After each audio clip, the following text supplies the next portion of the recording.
Olá a todos, sou José Viana Lima Júnior, médico consultor da endocrinologia do Laboratório Fleury, e hoje falaremos de painel genético para feocromocitoma paraganglioma.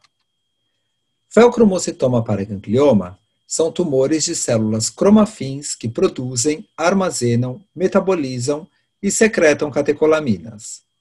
90% são localizados nas glândulas adrenais e 10% são extra-adrenais, também chamados de paragangliomas. A cada 500 a 1.000 hipertensos, um indivíduo é portador de feocromocitoma paraganglioma. Entretanto, há um subdiagnóstico, pois em até 75% esses pacientes não são diagnosticados em vida, sendo que em até 55% houve contribuição direta do feocromocitoma para o óbito do paciente.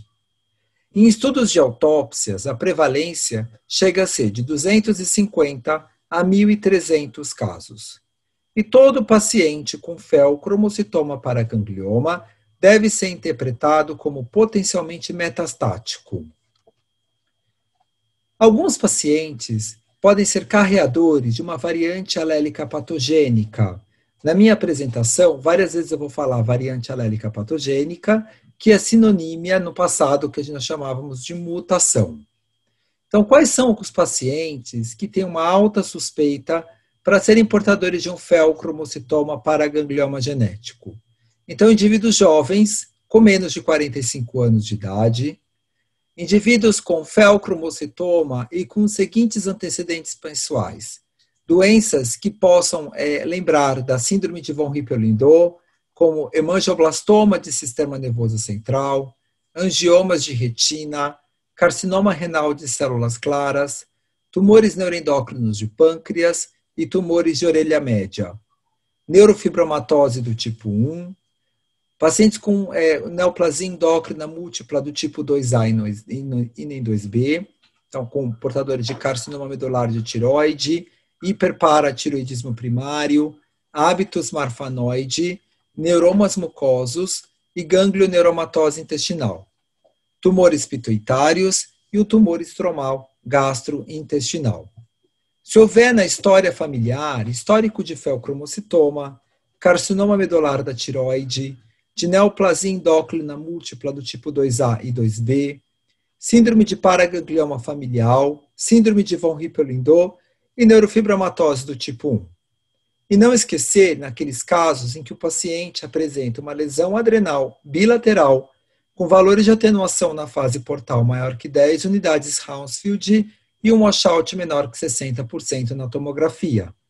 Pacientes com feocromocitoma bilaterais têm maior chance de serem portadores de uma variante alélica patogênica germinativa.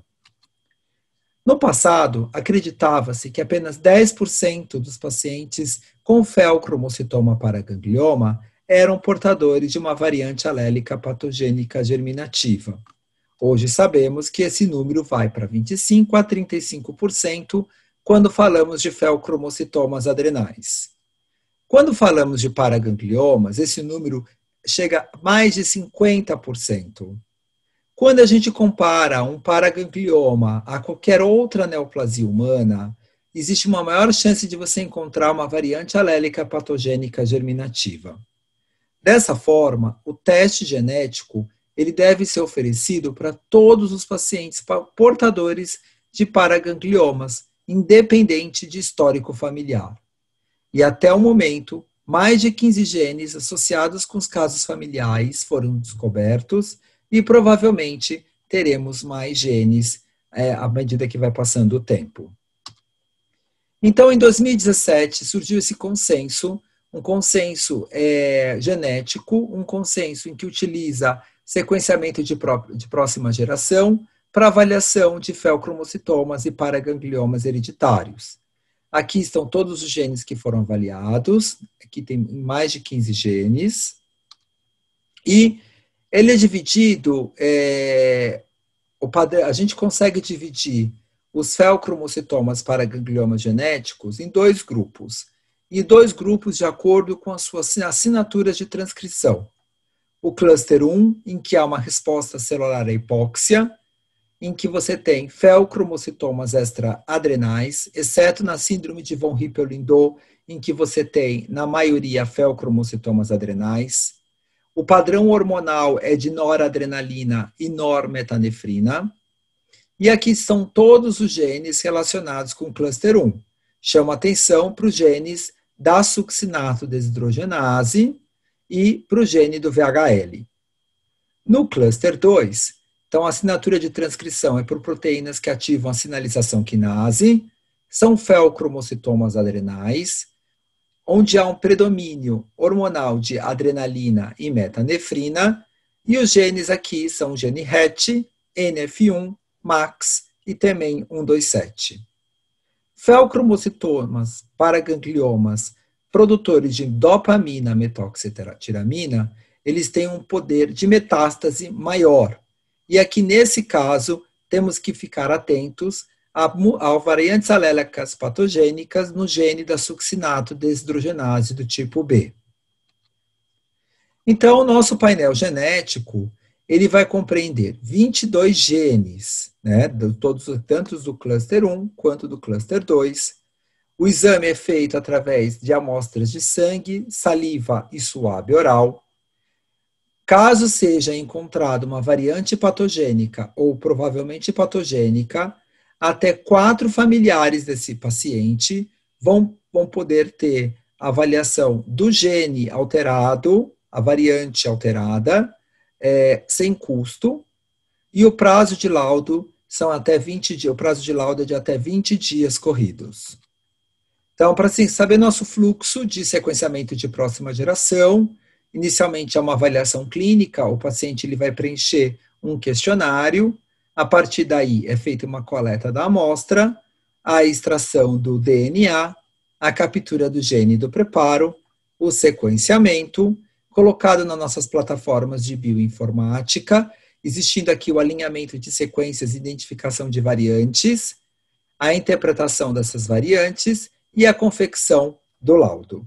Então, dessa forma, eu coloco aqui um laudo de um paciente que fez o painel genético de feocromocitoma paraganglioma. Então, eu vou mostrar como é feito o nosso laudo.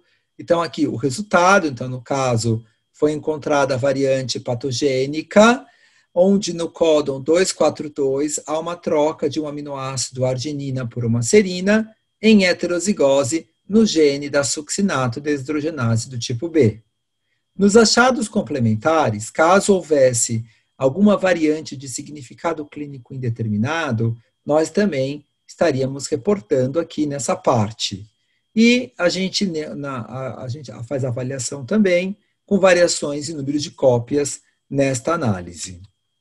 Então, aqui a gente coloca os resultados completos, então o gene, a posição cromossômica, o efeito molecular, a zigosidade e os comentários. A fundamentação científica, então, a gente vai explicar essa alteração.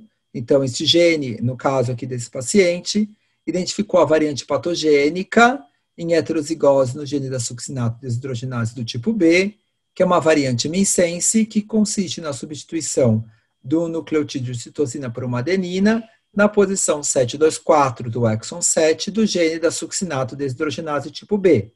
E aí, o que vai acontecer? No códon 242, há uma troca de uma arginina por uma serina. E a gente coloca dados da literatura com relação a essa variante alélica patogênica. No laudo ainda constam todos os genes que avaliamos, genes que compreendem tanto os que fazem parte do cluster 1 quanto do cluster 2, e aqui a cobertura de sequenciamento para saber se ela estava adequada ou não. Então, aqui no caso, a porcentagem da região-alvo com cobertura maior ou igual a 50 vezes foi de 100%.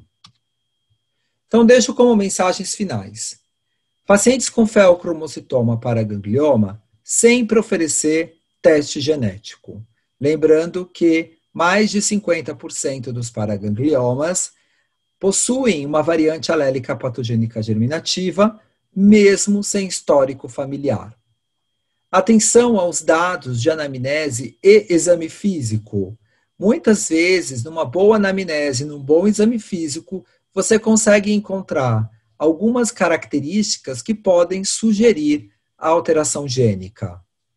Pensando em painel genético, fazer por sequenciamento de próxima geração, onde em uma única corrida você consegue avaliar mais de um gene. E não se esquecer que o aconselhamento genético é muito importante para esses casos. Lembrando que os pacientes de primeiro grau, eles devem ser avaliados do ponto de vista genético. Eu gostaria de agradecer e eu deixo aqui o meu contato, o meu e-mail, para caso haja alguma dúvida. Muito obrigado.